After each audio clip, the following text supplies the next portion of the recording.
आप लोगों का कोई माइनॉरिटीज़, सारे माइनॉरिटीज़ और मुसलमानों के लिए कोई एक स्पेशल प्लान है जो अगर ये आपका मूवमेंट सक्सेसफुल हो गया तो ये चीज़ें हम करेंगे अपनी मैं minorities बताया के? ना, जी फर्स्ट ऑफ ऑल तेलंगाना होते ही वो लोग जितने उतना percentage politically, economically, socially, cultural रहना चाहिए।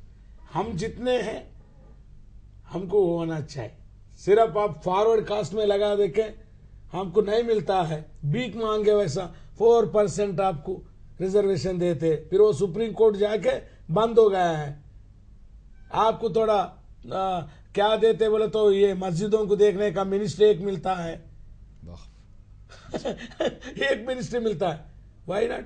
हमारा जो 11% है तो 11% के साथ साथ पॉलिटिकली, इकोनॉमिकली, सोशली, कल्चरल, वो हमारा डिमांड है। That is the demand of Telangana प्रजा फ्रंट। जो इसीलिए इसके अंदर 80 ऑर्गेनाइजेशन है, बहुत लोग मुसलमानों का है। अब बीच ये टाइम के अंदर I have addressed, I have given, I have perform the performances through Telangana में कहे हम ये प्रॉमिस करें। और मैं बोलूँगा unless the Musalmans of Telangana become an active part, you cannot accelerate. हम स्पीड बन नहीं सकते तेलंगाना। तो वो लोग खामोश से, साइलेंस से ऑब्जर्व करें।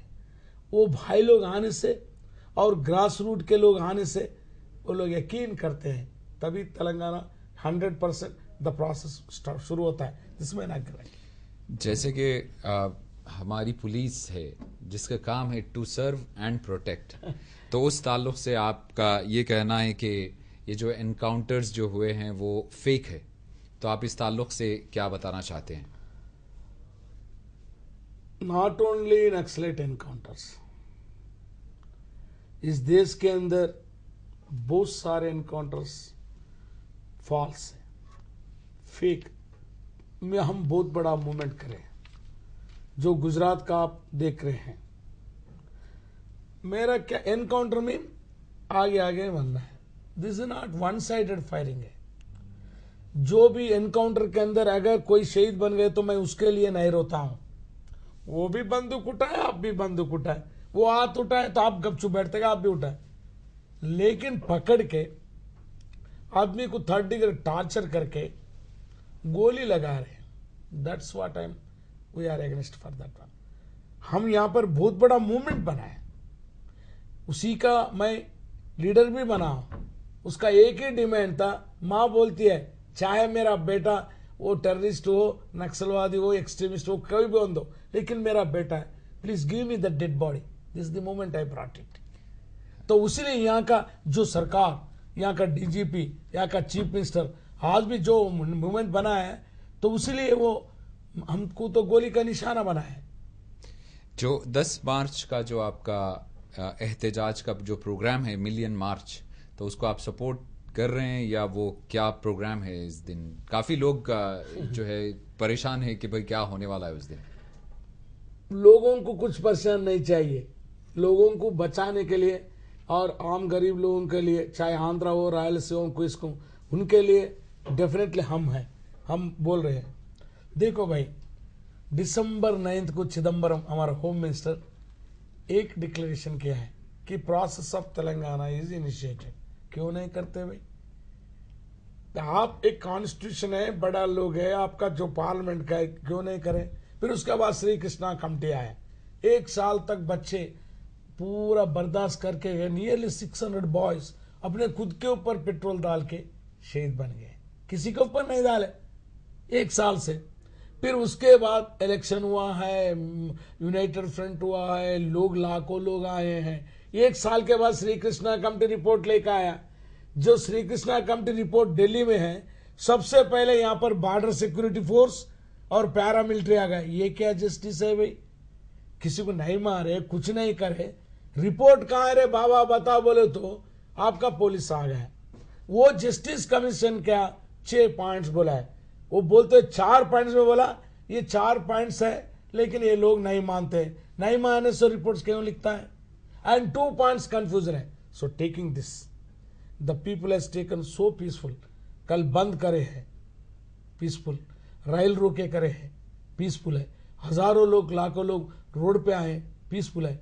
कल भी जो लाखों लोग क्यों आ रहे हैं, जैसा अपना अरब कंट्री में हो रहा है, एक चौरस्ता पे आके यहां पर भी बोल रहे हैं आप प्रॉमिस करे हैं पार्लियामेंट के अंदर बिल लगाएंगे, पार्लियामेंट के अंदर बिल लगाइए, तेलंगाना देना है नहीं देना है पार्लियामेंट डिसाइड करिए. So the people, lakhs of people are coming to do the peaceful protest and to send a message to the central government. आप जो कॉन्स्टिट्यूशन को रेस्पेक्ट करके प्रॉमिस करे हैं वो कॉन्स्टिट्यूशन को आप रेस्पेक्ट करना है. तब आप अपनी कॉन्स्टिट्यूशन को ही रेस्पेक्ट नहीं करें तो आपकी सरकार हम क्यों रेस्पेक्ट करना. This is the message. एक आखिरी सवाल है कि अगर समझिए अब जो तेलंगाना का डिमांड है वो पूरा हो जाता है या कोई भी सोल्यूशन इसका निकल जाता है तो फिर इसके बाद आपका क्या प्लान है? ये तो आपका अचीव हो जाएगा मकसद जो है. मेरा तो बहुत दूर सपना है. मेरी जागो रे जागो रे जागो जागो दुनिया मां मजदूरों ये को दुनिया का दुश्मन है अमेरिका वाला इंपीरियलिज्म. उनके दलाल है टाटा बिरला अंबानी और कुछ, उनके गुलाम है देश के नेता, उनके चमचे है गांव के जालिम. इनसे लड़ना है जागो रे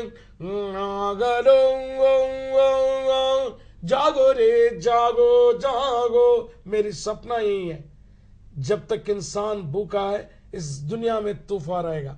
जब तेलंगाना आने के बाद मैं अभी जो भी बोला ना ये हमारा मुसलमान भाइयों को उसकी परसेंटेज से सब कुछ मिलना है, तब उनकी तरफ से जाके लड़ूंगा. और जो गांव के अंदर एवरी विलेज ये जो आर्टिजान्स है, कमरी कुम्मरी चाकरी काम करने वाले, तेलंगाना आने से उनको नहीं मिलता है कुछ, फिर उनके तरफ से लड़ूंगा. ये मेरी गीत की शब्द है. और हम हमारे रेवोल्यूशनरी पार्टी हम लोगों के साथ रहेंगे और जरूर उनकी मांग लेके रहेंगे. अगर वैसा नहीं आए तो तेलंगाना वही लुटेरों को वही चोरों जाने से फिर हमारे रोल क्या है वैसा नहीं जाने देंगे. This my programme. बहुत बहुत शुक्रिया आप अपना टाइम निकाल के हमारे स्टूडियोज में आए. शुक्रिया बहुत बहुत. नाजरीन, तो ये थे जनाब गदर साहब. अब दीजिए अतर खान को इजाजत. देखते रहिए मुंसिफ टीवी.